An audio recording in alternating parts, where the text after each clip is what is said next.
Okay. Hello chatters, my name is Rohit and you are watching Wrestle Chatter.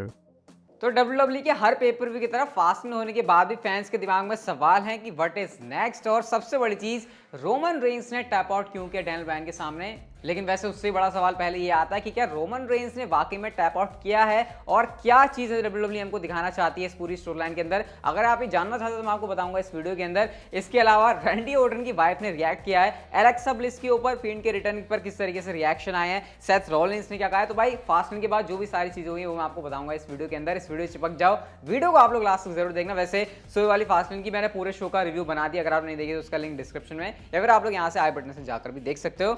सबसे पहले guys हम लोग बात कर लेते हैं रैंडी ऑर्टन की वाइफ किम ऑर्टन के बारे में। आप लोग अच्छी तरीके से जानते होंगे, आपको ये भी पता होगा कि किस तरीके से एलेक्सा ब्लिस ने पिन किया था रैंडी ऑर्टन को। तो सोशल मीडिया के ऊपर चल क्या रहा है कि लोग मजाक बना रहे हैं, भले ही रैंडी ऑर्टन हार गए लेकिन भाई एलेक्सा ब्लिस उनके ऊपर आकर बैठ तो गई ना, वाह और भैया किस बंदे को क्या चाहिए। खैर वो तो एक मजाक की बात है। लेकिन रैंडी ऑर्टन की वाइफ किम ऑर्टन ने यहाँ पर ट्वीट किया जहां पर उन्होंने लिखा है कि Alexa bliss you might have just little girl. मतलब वो क्लियरली यहाँ पर बता रहे हैं कि तुमने गलत चीज से पंगे ले लिए हैं और मतलब इससे क्लियर ही है कि कुछ तो यहाँ पर टेंशन क्रिएट होने वाली है। अब रैंडी ऑर्टन के सामने फिन वापस आ गए तो भाई अब रॉ पर जो स्टोरी लाइन का हम लोग वेट कर रहे थे कि भाई वो कब वापस आएंगे, कब इनके बीच मजा आएगा, शायद अब वो शुरू हो जाएगा। और एलेक्सा ब्लिस ने इंस्टाग्राम के ऊपर एक अपनी फोटो भी डाली है जहाँ पर आप लोग देख ही सकते हो फिन के साथ वो है और यहाँ पर उन्होंने लिखा है ही इज बैक। तो अब मैं वेट नहीं कर सकता सच में कल वाले रॉ के एपिसोड का क्या WWE आगे करती है। एक तो फिन है ना थोड़ी सी अलग लाइट के इफेक्ट में हमको देखने को मिल रहे थे, तो एक्जैक्टली उनका सही से लुक भी हमको नहीं मिला। वैसे पता तो लग गया है कि वो जले जले से हैं।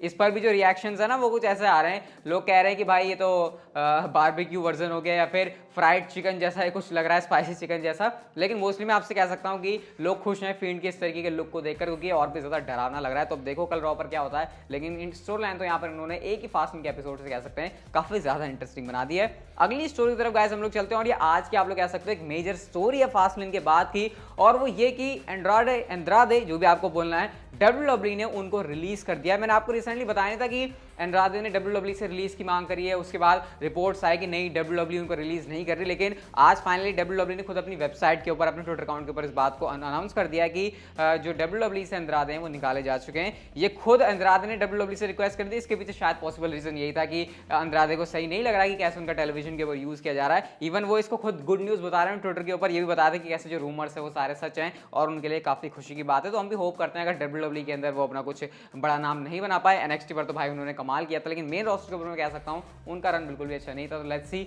आगे उनका स्टॉप क्या होता है। वैसे WWE से कोई बंदा रिलीज होता है ना तो सीधा दिमाग में अगला नाम आता है ऑल एलीट रेसलिंग का। नेक्स्ट स्टोरी की तरफ गाइस हम लोग चलते हैं और भाई कुछ अलग ही चीज होने लग गई थी पिछले 2 दिनों के अंदर। और सीन ये बना था कि WWE नेटवर्क ने अपनी वेबसाइट के ऊपर डैनियल ब्रायन को हॉल ऑफ फेम इंडक्टी के रूप में दिखाना शुरू कर दिया था। और इससे हुआ क्या, इससे हुआ है कि फैंस को बिलीव होने लगा कि इस साल की 2021 की हॉल ऑफ फेम इंडक्शन के लिए एक नाम डैनियल ब्रायन का भी होने वाला है।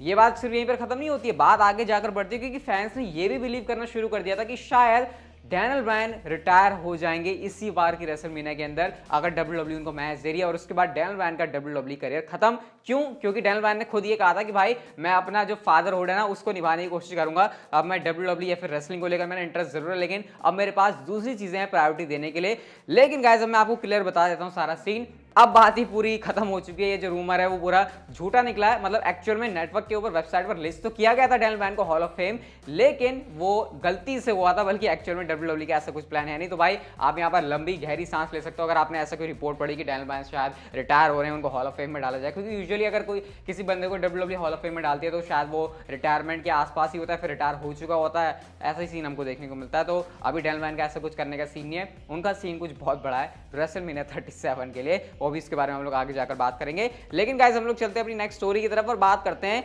स्मैकडाउन सेवर सेथ रॉलिंस के बारे में, जिन्होंने आज शिंजुके नाकामुरा को हरा दिया। और भाई हराने के बाद जो उनका बैक स्टेज इंटरव्यू होता है, यहाँ पर वो कुछ बातें करते हैं नाकामुरा के बारे में। सबसे पहले तो उन्होंने उनकी तारीफें करी कि कैसे जो नाकामुरा है वो काफी अच्छा ग्रेट परफॉर्मर है, बट स्टिल उन्होंने कहा कि आज मैंने नाकामुरा को लेसन सिखा दिया कि अगर कोई बंदा मेरा रिस्पेक्ट नहीं करता तो उसके साथ क्या होता है। और उन्होंने ये भी कहा कि नाकामुरा को ये चीज ना अब सिजारो को बता देनी चाहिए अगर उसका जो जॉ है वो सही से काम कर रहा हो, क्योंकि स्टॉम्प लगाने के बाद शायद वो सही से काम नहीं कर रहा होगा। या उन्होंने कहा कि नहीं फोन पे तो बात करेगा नहीं, उसने टेक्स्ट ही कर दिया होगा सिजारो को और बता दिया होगा कि भाई सेथ रॉलिंस से पंगा लेना बिल्कुल भी सही नहीं है। इवन उन्होंने एक ट्वीट भी डाला जहां पर वो बता रहे हैं कि कैसे बेस्ट रेसलिंग प्रमोशन है WWE, इसी तरीके का यहाँ पर कुछ ट्वीट है वो WWE की तारीफें यहाँ पर कर रहे हैं। तो सेथ रॉलिंस तो भाई आज फास्टलेन के बाद बहुत ज्यादा खुश हैं और होंगे भी, क्यों नहीं, बहुत टाइम के बाद आज हमने उनको ऐसे प्रॉपर रेसल करते हुए देखा, हमको भी देखकर काफी मजा आया। अब देखो सिजारो और ये जो सेथ रॉलिंस की स्टोरी लाइन है वो कैसे चलती है और कितना स्मैकडाउन का जो विजन रहता है उनका एम्ब्रेस विजन, उस वाले एजेंडा में हमारे सेथ रॉलिंस सक्सेसफुल हो पाते हैं। हम लोग चलते हैं गाइस अपनी नेक्स्ट एंड फाइनल स्टोरी की तरफ और यही वो चीज है जिसका आप लोग इस वीडियो में शायद इंतजार कर रहे होगे और बात ये है, क्या रोमन रेंस ने टैप आउट किया और किया तो क्या डब्ल्यूडब्ल्यूई हमको यहाँ पर दिखाना चाहती है। सबसे पहले इसी बारे में बात कर लेते हैं कि क्या रोमन रेंस ने टैप आउट किया भी है या फिर सारे लोग सिर्फ ऐसे ही वो हाथ हिलाने को टैप आउट करना समझ रहे हैं। तो सबसे पहले मैं आपको बता देता हूँ, रोमन रेंस ने टैप आउट किया है फास्टलेन के अंदर। ये मैं खुद से नहीं बोल रहा, मैं आपको कुछ चीजें बताता हूँ।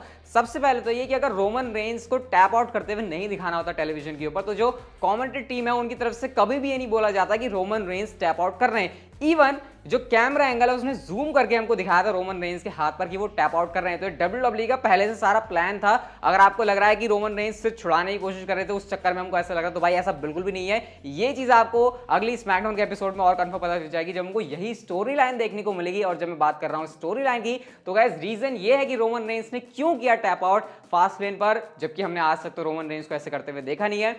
क्योंकि सिंगल्स मैच नहीं हो रहा रेसलमेनिया 37 के अंदर, ये बात आप लोग कंफर्म मान लो। सिर्फ इसकी ऑफिशियल अनाउंसमेंट होनी है और आपको ट्रिपल थ्रेट मैच देखने को मिलेगा रेसलमेनिया 37 में यूनिवर्सल चैंपियनशिप के लिए। अब इसका रोमन रेंस के टैप आउट करने से क्या रिलेशन है, तो भाई मैं आपको बता देता हूं।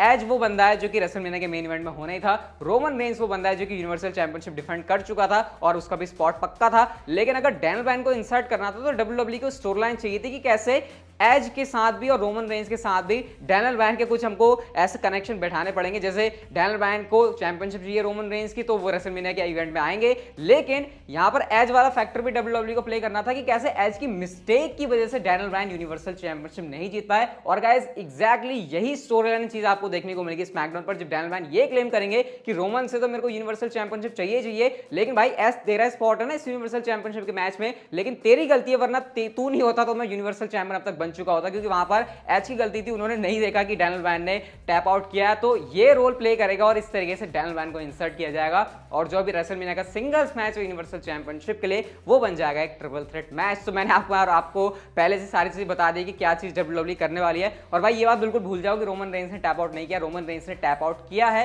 अगर आपको अभी समझ नहीं आ रहा तो भाई फिर मैं आपको इससे ज्यादा कुछ बता नहीं सकता। लेकिन ये डब्ल्यूडब्ल्यूई की स्टोरी लाइन वाला एंगल है जो कि आज हमको आगे अब देखने को मिलेगा स्मैकडाउन पर। लेकिन भाई ये सरप्राइजिंग बहुत ज्यादा जरूर है कि कैसे डब्ल्यूडब्ल्यूई ने रोमन रेंस को टैप आउट ही करवा दिया। मैं आपसे कहने रहा था कि जिस तरीके से स्मैकडाउन पर डैनियल ब्रायन प्रोमो कट कर रहे हैं, मुझे तो बिलीव होने लगा है कि क्या सच में डैनियल ब्रायन चैंपियनशिप जीत जाएंगे। चैंपियनशिप तो भाई वो ऑलमोस्ट जीत ही गए थे क्योंकि उन्होंने टैप आउट तो करवा दिया रोमन रेंस को। देखकर ये भी लग रहा है कि यहाँ पर क्या एज ने अपना हील टर्न कर लिया, क्योंकि उन्होंने डैनियल ब्रायन जो कि एक फेस है उनके ऊपर अटैक कर दिया। लेकिन मैं एक्जैक्टली ऐसा कहूंगा नहीं कि ये हील टर्न था, क्योंकि ऐसा भी हो सकता है कि एज खुद से गुस्से में भड़के, वो कह रहे हैं मुझे कोई फर्क नहीं पड़ता, मैं तो भाई मेरे को यूनिवर्सल चैंपियनशिप चाहिए, चाहे सामने डैनियल ब्रायन हो चाहे रोमन रेंस हो, मैं किसी को भी खत्म कर दूंगा। तो अभी ऐसा कह नहीं सकते कि एज का हील टर्न हो गया है फिर नहीं, उसके लिए हमको स्मैकडाउन को ट्यून करना पड़ेगा। लेकिन डेफिनेटली एक अग्रेशन भी हो सकता है जो कि एज एक फेस सुपरस्टार रहते हुए भी कर रहे होंगे। तो अब स्टोरी लाइन काफी इंटरेस्टिंग होने वाली है। एक फास्टलेन के एपिसोड से ही डब्ल्यूडब्ल्यूई ने यहाँ पर काफी ज्यादा गर्मा गर्मी पैदा कर दी। लेकिन हमारी जो आज की वीडियो थी वही तक की थी। अगर आपको अच्छी लगी तो लाइक कर दो, फास्टलेन की वीडियो जाकर देखो नीचे से, ऐसी वीडियो चैनल के ऊपर आती रहती है, तो आप लोग चैनल को सब्सक्राइब भी कर लेना। So see you guys in my